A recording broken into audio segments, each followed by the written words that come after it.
একটাও গরু মহিষ গরু বিক্রি হয়নি, হাত জোর করে বলছি আমাদের গরুটা বিক্রি। মুসলিমরা কি বলছে কি বলছে? মুসলিমরা বলছে আমরা গরু কিনে কি করবো, আমাদের না খাওয়াটা আমরা একবার নাই খেলাম, তাই বা কি হবে, তোমাদের উপায় তোমরা কি করবে সেটা তোমরা দেখো।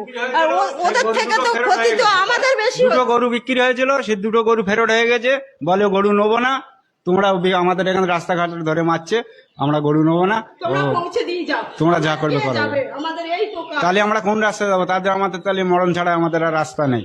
4-5 দিন ঘুমাতে পারছি না, কি করব, আমার মাথাটার মধ্যে কি হচ্ছে আমি বলতে পারছি না। আমার আত্মহত্যা করা ছাড়া কোনো উপায় নেই, আমাদের যে কোনো একটা উপায় বার করে দিতে হবে।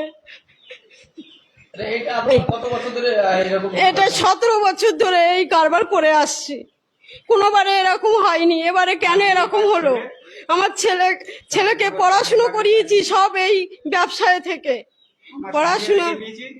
সেই পড়াশুনো করে সে কোনো চাকরি বাকরি পাচ্ছে না, না পেরে তা ওর বাবার সঙ্গে খাটালের ব্যবসাই করছে, কাজ কর্ম করে। ও একটা বিয়ে পাস ছেলে, ও গোবর ফেলা কাজ করে, কেন করছে? পেটের দায় করছে, কোনো চাকরি নেই, তা কি করবে, তাই করছে। তা আমরা তার অন্য কিছু করি না কো, এই ব্যবসা নিয়েই সব কিছু। যে কোনো রাস্তা একটা আমাদের বার করে দেখ, না দিলে আমাদের কোনো উপায় নেই। আপনার এখানে কতগুলো গরু আছে? আমাদের গরু আছে কতগুলো? 42টা গরু মোষ। আমরা কি করবো? আজ ব্যবসার উপরে নির্ভর করে লাস্টে না পেরে আমরা এই ব্যবসাতে লাভলাম। তো আজ ব্যবসাতে লেবেও আজ এই অবস্থা, আমরা কোথায় যাব? আমাদের মৃত্যুবরণ ছাড়া তার কি কোনো উপায় আমরা খুঁজে পাচ্ছি না। সরকার, আমার বর্তমান মুখ্যমন্ত্রীর কাছে আমরা এই সাধারণ জনগণ হিসেবে আমাদের এই আর্জি জানাচ্ছি যে আমাদের বর্তমানে কিছু একটা সুরাহা করুন। আপনাকে এনেছি আপনি হিন্দুত্ব আছেন তো আমরাও হিন্দুত্ব আছি, তো আমাদের মুখ পানে একটু চান আর আপনাদের দেখেন। আমরা এখন এত মার্কেটে এত দেনা করে ফেলেছি, আমরা এখন কোথায় যাব? আমাদের এখন মৃত্যু ছাড়া কোনো উপায় নেই।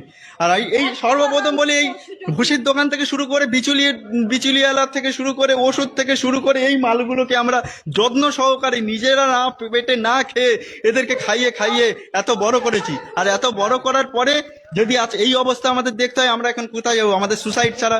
মুসলিমরা আসছে না গরু নেওয়ার জন্য, যারা কুরবানির সময় কি করে? যে আইনটা 1950 সালে একটা আইন বেরিয়েছিল, আজ থেকে প্রায় 78 বছর আগে আইন পাশ হয়েছে।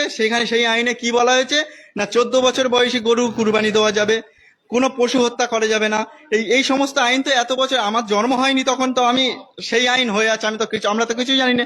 তো এখন সেই সব আরো পেছনের যত সবকিছু বাইরে আসছে।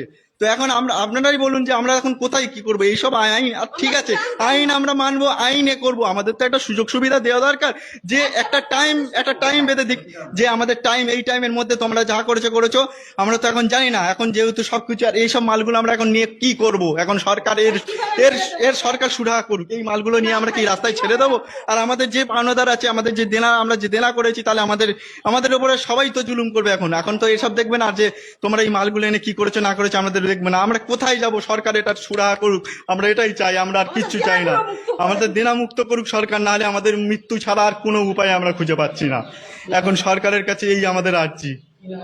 আমার নাম কৌশিক ঘোষ, আমি এখন গ্র্যাজুয়েশন কমপ্লিট।